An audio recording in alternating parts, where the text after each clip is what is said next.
loyalty is actually about creating sense of belonging, brand desirability.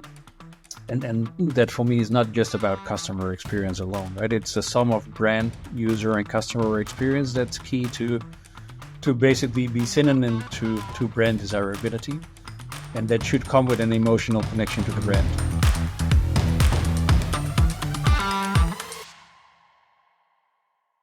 Hi, and welcome to Loyalty Stories, Antavo's podcast on customer loyalty and loyalty programs. I am Michelle Ellicott-Taylor, and I'm heading up the global partnership team at Antavo. And we're a technology vendor who power award-winning loyalty programs all over the world. We work in fashion, retail, health and beauty with brands such as KFC and Benefit Cosmetics. In our podcast, Loyalty Stories, we dive into the trends around customer loyalty and loyalty programs. And we get to talk with industry experts around the world to pick their brains and learn what's next for loyalty programs. So today's guest is Ward de Kruiff, Head of Web3 and Metaverse at EPAM Systems. So welcome to the program, Ward. Thank you, Michelle, and good afternoon. Well, thank you very much for joining us. Would you like to just tell everyone a little bit about your background in loyalty? Yeah, sure. So I've got quite a rich background as a strategy consulting, taking care or developing winning strategies in loyalty. But within EPAM, I'm predominantly focused on leveraging advanced technology for our enterprise clients. So focus on Web3 and Metaverse. We went through the waves of the hype cycle and went deep on the realms of Web3 and Metaverse, and we surely but slowly evolve to Web3, AI, gaming, and immersive experiences. And that has a lot of touch points and implications for loyalty as well.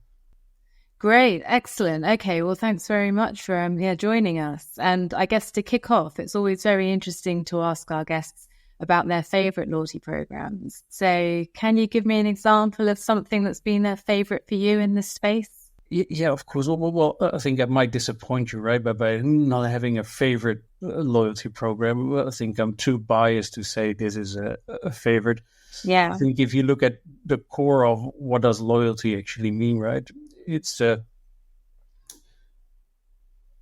customer that's predetermined to actually buy a product. And I think from that regards, I'm a loyal customer to Adidas for buying Copa Mundials every 2 years. It's not because of Adidas, it's because of the quality of the product. So I think that takes the box on a loyal customer, but equally so, I think Nike for running, but also I'm quite addicted to the sneakers app. So every time I have a chance to enter a raffles, I'm either happy or I blame the algorithm for not selecting me to actually win it.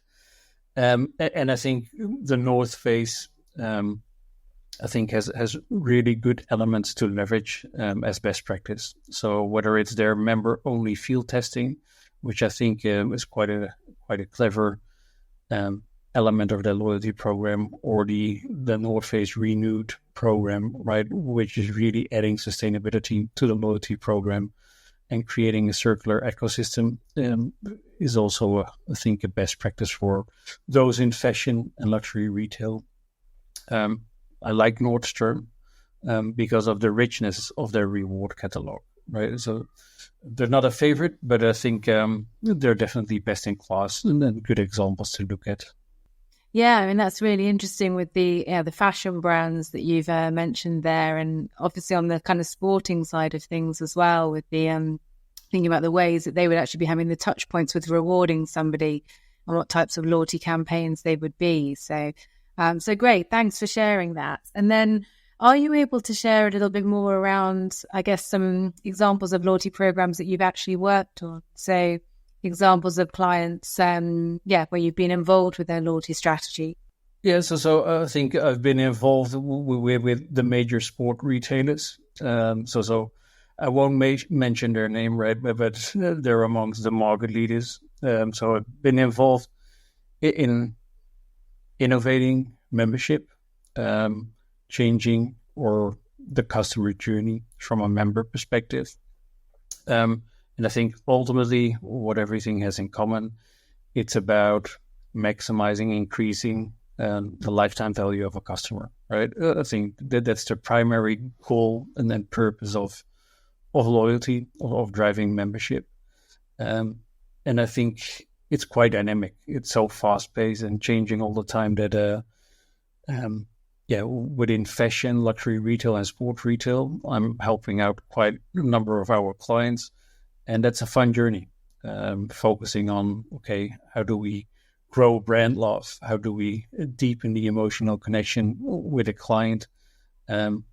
What's our strategy? And that is mostly or predominantly focused on changing engagements, shifting from transactional loyalty to more emotional loyalty. So really going beyond meeting a customer needs, a functional needs, to really symbolic ones, matching beliefs and values of clients.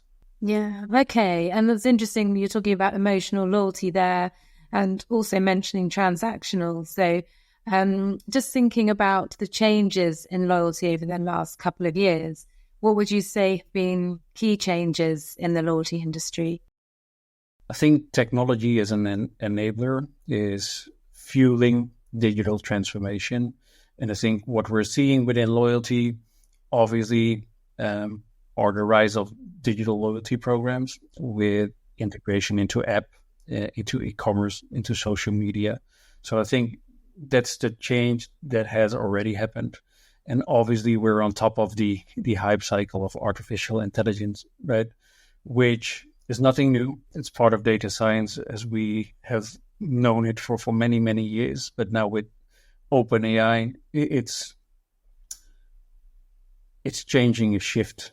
And that is impacting loyalty in a positive way because it allows for personalization at scale. So it's a real opportunity for those enterprises that are not truly data-driven to become fully data-driven and foster deeper connections with their customers, because the understanding of customer intent, knowing customer preferences, allow for changing your loyalty strategy. Yeah, I think the AI side of things is definitely something that's coming up a lot. And I guess, where you've mentioned about the changes that have happened there, we're looking at, what are the key trends that are coming up for the next 2 years in the loyalty industry. So, looking at AI, are there other things that you see that might be key trends that are evolving over the next couple of years? Well, obviously, I'm preaching for my own practice, right? And I think Web3, AI, gaming, and immersive experiences are all intertwined. For me, it's about next generation commerce, building community with next generation consumers. And I think two major trends are, one, gamification, where in Asia, they're way ahead of, for example, Europe or the US. So I think gamification and building community, preferably on-chain, are two trends that are here to stay and to build upon. Yeah, okay, yeah, the gamification part's interesting as well, because I guess in your role, when you're talking about these concepts and ideas and strategies, you've obviously got to be thinking about the platform itself and what it can deliver on. So what are you seeing from that perspective that's important? Is it things like, I don't know, the ease of integration and implementations? Is it ease of use? Is it gamification? What are all the things that you're thinking about with the platform there? Yeah, I want to go one step back, right, on painting the picture on what the real opportunity is. I think we're currently experiencing Web 2, and Web 2, as we all know it, is data-led, but on centralized platforms, right? So data monetization by the likes of Meta and Google, we're used to it, and we're the ones fueling AI, right, by sharing our data or what have you. And I think Web3 is a game changer to that effect that, for me personally, my opinion is it's only real enterprises with global consumer adoption today have a right to play. But it allows for building community and allow that community to co-create, to vote, to really go beyond. I mentioned the example of field testing of products that didn't come to market yet by the North Face. But I think Web3 is an enabler of fueling sustainability, having that circular ecosystem, because there's proof of authentication, there's real ownership, and then to gamify those customer experiences is all intertwined. So by really leveraging that, I think will be a next shift in how we see loyalty evolve. Also on gamification, I think with hardware getting better, I think enhancing the customer experience through augmented reality, virtual reality, and mixed reality. That's not the future. That's already here, and that's here to stay. But it will improve over time. So I think those trends represent the evolution of loyalty as we will see it. Yeah, and I think you mentioned there about sustainability as well. So we see that's something that's a trend that's evolving, but it is already here as well. How brands using that, emotional loyalty exchange with something like sustainability. And it's interesting to maybe get your thoughts on that. Well, I think sustainability is one key trend, right? But also ethical consideration, so inclusion, diversity, and what have you. I think embedding that into loyalty and membership is key. So the freedom of choice of those community members and members that have that emotional connection with the brand, those are important aspects, right? It's up to the community to say, hey, I want to give back to society, to the brand, and it's for the brand to actually enable and support that. Yes. Yeah. Excellent. Okay. And with your overview of, I guess, the global markets and looking at brands from an international viewpoint, what would you see as maybe commonalities in loyalty across different regions? Or do you see that, are there nuances, or do you see differences in what works in different regions? Well, obviously, cultural aspects are very important to take into consideration. And I think because China was actually later in digital transformation, I think they were actually better in innovating and embracing or adapting to advanced technology. So I think in APAC, it's a clear example of how culture actually is influencing loyalty and membership. So it's more gamified, it's heavily mobile driven, and social media plays a very important role. I think we can learn from that regards from Asia. Yeah. I think live shopping is a good example, right? Live shopping didn't make it that much in Europe, in the US, but I think Alibaba used to be a customer of mine. And I think already decades ago, the Alibaba marketing team came up with the concept of the top of the pyramid will give in real life access to fashion shows, but we will enable live shopping directly from the screen to those that we invite to watch, right? So really giving that exclusivity and scarcity and gamify the experience. So I think people in Europe and the US can learn from that. In Europe, I think we're more experiential compared to the US. So in the US, it's still very much transactional and reward driven. And in the Middle East, it's about high perceived value of rewards compared to other parts in the world. I think what's the same for everyone? That's the primary purpose, right? Maximizing, increasing customer lifetime value. Yes. Yeah, definitely. That's the end goal, isn't it? Yeah. So, cool. Okay. And then I wanted to ask you about with the assignments that you get in this space, who's driving those forward? Like, is it coming from the CMO, the head of loyalty team, or are you seeing that there are other interested parties more recently from either different teams or an exec level, CFOs? Yeah. Are you seeing? Yeah. So I think in an ideal setup, I think the board is aligned, right? So the CMO, CDO, CTO, or CIO, they all know the importance of what loyalty strategy can represent to the business. So there's not a key decision maker. I think from the enterprises that we service, they actually have head of customer experience, head of customer engagement. So they're definitely important stakeholders where it comes to loyalty and membership. I think the CMO, right, is key for driving customer retention. Then again, with the ongoing digital transformation, integrating loyalty into app, e-commerce, social media, the CDO is of real importance as well. So ultimately, it's a team effort, and it should be a team effort where everyone is aligned on, okay, this is the importance of loyalty. And I think some examples out there actually make it a revenue-generating exercise by introducing subscription-based loyalty models. And there, the chief revenue officer, or how you want to call that person, should have a seat at the table as well, right? Because it can actually, it should generate revenue. But I think a subscription-based model, again, is one step in the evolution of what loyalty can mean to some verticals. Yes. Yeah. I mean, that's an interesting point on the subscription side, because that's coming up more and more in loyalty, and how brands can work with the end customers to adopt that type of model. Correct. Yeah. Okay. And then I wanted to see if you could give some advice to someone who's maybe starting out in loyalty. So with the experience that you have, if there's somebody in a junior loyalty role who's looking to, excel over the next couple of years and be leading a loyalty team, what are the kind of things they should be thinking about in this space?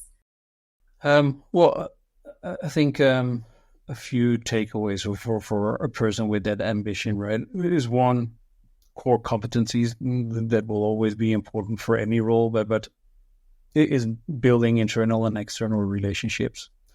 I think that's important, but I think where it comes to loyalty, having a mindset where the customer is key, right? So being really customer centric, understanding their needs, pain points, preferences, their intent. So having that understanding, be truly data driven from that regard. I think those are important factors for somebody that wants to be successful with loyalty. Excellent. Yeah, I think it's become a more and more sort of focus area within marketing teams to drive the loyalty division.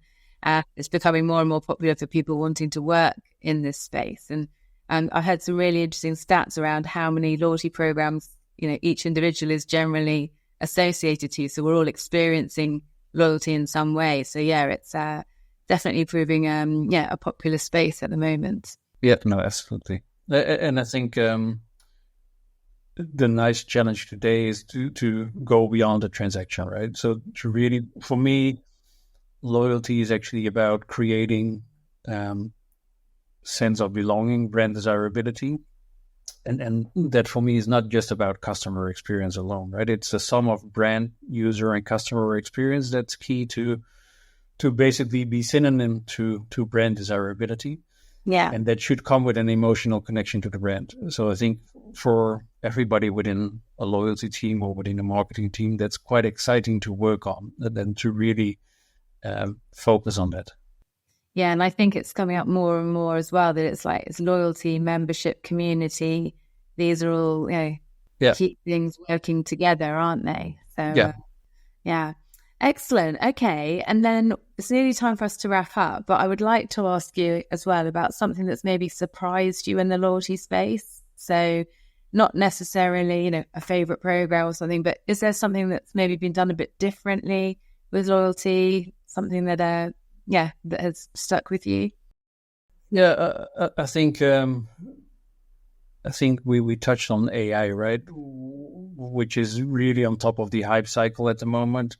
Yeah. But I think leveraging the true power of artificial intelligence, that can really mean a lot, right? So I think what impressed me was, for example, the fact that Carrefour introduced Carrefour Hopla within 4 weeks and implemented that into an e-commerce site that generates more than $1 billion, by actually supporting their clients who say, hey, you've got a grocery budget of 50 euros per week. Then based on the offers or promotions we actually have, we recommend this as a shopping basket. Or if you want to eat healthy, you feel like I want to eat chicken or spinach tonight, we will actually generate the recipe for you. Yeah.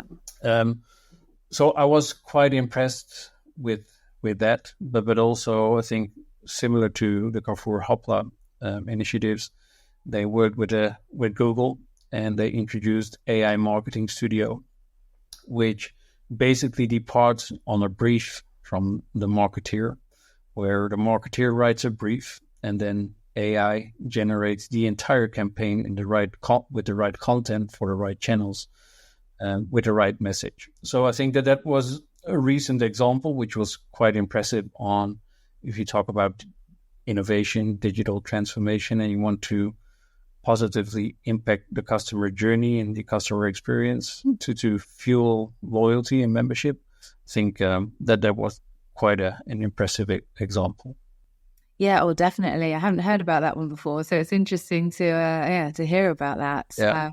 Yeah, doing something different. So, well, that's great. Thank you so much. I really enjoyed having you on the show, and being able to share all that content with us. And it's interesting with some of the topics that you've picked up on there, but there's definitely a trend around AI, and it's going to be very interesting, like you say, with Web3 and how that's evolving. So yeah, thank you so much, Ward. Thank you. You're very welcome, Michelle. Thank you. And thanks to everyone for joining us and listening and watching this loyalty podcast. We really appreciate it. Please come and see us at antavo.com to hear more about how we can support you from a loyalty perspective. And also feel free to reach out to Ward at EPAM with any questions you have around Web3, etc. So thanks again, and we look forward to seeing you soon.